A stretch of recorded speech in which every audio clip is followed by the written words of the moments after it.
27 seat नहीं जीतने देंगे। माननीय हमारे पार्टी के राष्ट्रीय अध्यक्ष हैं, हमारे चाचा हैं, मेरे पिता के बड़े घनिष्ठ मित्र हैं, उनका सम्मान करता हूं। तो 27 में आप उनके साथ रहेंगे? मैं उनका सम्मान करता हूं। सम्मान करते हैं, साथ में रहेंगे। मैं फिर वही बात मैंने कहा ना, जब आएगा तब की तब देखी जाएगी। क्या पता उनके टिकट से लड़ेंगे कि नहीं? क्या पता 27 में चुनाव होगा कि 28 में चुनाव पूरे देश का एक साथ होगा।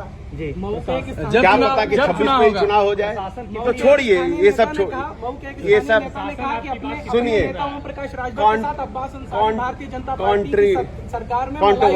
कंट्रोवर्सी मत करिए, कंट्रोवर्सी मत करिए। मैंने 4 साल जेल में कितनी मनाई काटी ये सब जानता है। इसलिए देखिए, कुछ ऐसी बातें, ऐसे चीजें मत किया करिए। देखिए, अगर आप चाहते हैं कि हम आपसे बात करें अपने क्षेत्र का मुद्दा, देखो यार, हमें मीडिया से कोई गुरेज नहीं, हम आप लोगों के पास जब कहिएगा तब बात करेंगे, मगर ऐसे टॉपिक पे बात कीजिए जिससे अच्छी बात जाए, अच्छी इमेज जाए, विकास की बात हो। अब फालतू आप लोग टीआरपी के लिए, फलाना के लिए, इसके लिए बहुत लोग घूम रहे हैं टीआरपी देने के लिए। आप करिए। एक राजनीतिक सवाल सुनिए, एक माननीय सदस्य से अब बात कर रहे हैं अगर आप, तो उससे बात करिए, तो उससे विकास कार्य की बात कीजिए ना।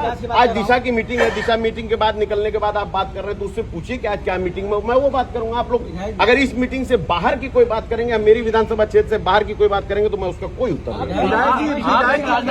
विधायक जी, बिजली विभाग खराब है। विधायक जी,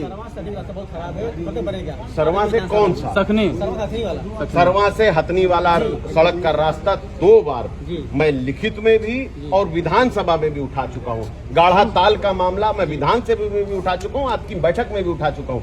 एक जनप्रतिनिधि का काम, देखिए, मेरी विधायक निधि से होने वाला वो कार्य नहीं, आप भी जानते हैं कितना बड़ा कार्य है, विधायक निधि से तो हो नहीं पाएगा, हमारी एक लिमिट है। तो हम उसके लिए कोशिश कर रहे हैं, लगातार उठा रहे हैं। आज भी मैंने डीएम साहब से बात की, उन्होंने कहा कि मैं इस पर निरीक्षण कराऊंगा। कोशिश पूरी है और मुझे उम्मीद है कि काम होगा, आज नहीं तो कल, कल नहीं तो परसों। आपकी पार्टी के मुख्यमंत्री हैं, आप लोगों की सरकार है, तो बहुत ज्यादा है। मैं खुद भी जाता रहता हूँ रतनपुरा, मैंने देखा है 45 मिनट 50 मिनट लग जाता है।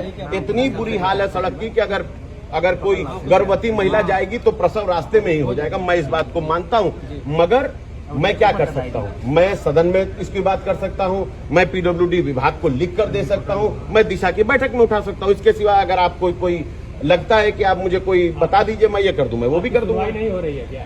देखिए, कोशिश करना एक अलग चीज है, होना ना होना अलग चीज है। अब 100 बेड का हॉस्पिटल हुआ ना, थैलीसीमिया का इलाज शुरू हुआ ना।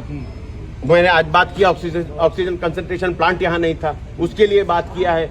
एआई के लिए, एआई का जमाना है, सरकार की बहुत सारी नीतियां हैं जिस पर हम बच्चों को पढ़ाते हैं, उनके डेवलपमेंट के लिए करते हैं। तो हमने कहा कि एआई का पूरे मऊ में कहीं भी एक सेंटर नहीं है, तो एक कोशिश किया जाए कि मऊ में एक एआई का सेंटर। आप मीडिया भाइयों को भी आसान होगा कि खाली बोल दीजिएगा तो लिख के तैयार कर देगा, ऊपर अपने बॉस को भेज दीजिएगा लोग, तो ये भी आसान है। एक राजनीतिक बोल दीजिए, एक राजनीतिक। चलिए, आजम खान यूनिवर्सिटी पर बिजली विभाग द्वारा उपभोक्ताओं का किलोवाट अपने आप बढ़ा दिया गया, जिनका 2 है, बिना जानकारी के। ये जो अनियमितता हुई है, इस पर नजर में है और इस पर कोशिश हो रही है कि जो अधिकारी इसमें लिप्त हैं उन पर कार्रवाई हो और जहां गलती हुई उस गलती को भी सुधारा जाए। एक राजनीतिक सवाल बोल दीजिए। और आजम खान यूनिवर्सिटी बुलडोजर चला है, एक राजनीतिक सवाल। नेताजी, जनता पार्टी का आपने जिक्र किया चुनाव लड़ने के बाद, मैं बस एक चीज कहूंगा कि जो भी चीज है उनका मुद्दा, अगर हमारे नौजवान भाइयों के साथ आराम से हमारे नौजवान भाइयों के साथ, बच्चों के साथ, देश के भविष्य के साथ कोई खिलवाड़ करेगा तो उसके ऊपर सख्त कार्रवाई होनी चाहिए। सोनम वांगचुक की हंगर स्ट्राइक अब तक तुड़वाई नहीं गई है, 19 दिन हो गया। देखिए, कोई तोड़वा नहीं सकता है, सब उनसे विनती कर सकते हैं। मैं भी आपके माध्यम से उनसे विनती कर रहा हूँ कि उनको अपनी हंगर स्ट्राइक इग्नोर करके और तरीके के चीजों को करना चाहिए, क्योंकि इससे पहले भी गंगा सफाई के लिए एक महानुभूति ने अपनी प्राण त्याग दिए, मगर आज तक उसका कुछ नहीं हुआ। तो मुझे लगता है कि देश को उनके जैसे व्यक्ति की, उनके जैसे विचार की बहुत जरूरत है। हाँ, उनकी मांग का मैं समर्थन करता हूं और मैं आपके माध्यम से गुजारिश करता हूं कि आप इसके सिवा अपना सत्याग्रह का रास्ता और तरह से रखिए, मगर कोशिश कीजिए कि आपकी जान बची रहे और हम सब लोगों के लिए आप प्रेरणा का स्रोत रहे। धन्यवाद। ठीक है, रामपुर में बुलडोजर चले जा रहा है, कुछ बोल दीजिए। और कोई बता दीजिए। चलिए साहब, ठीक।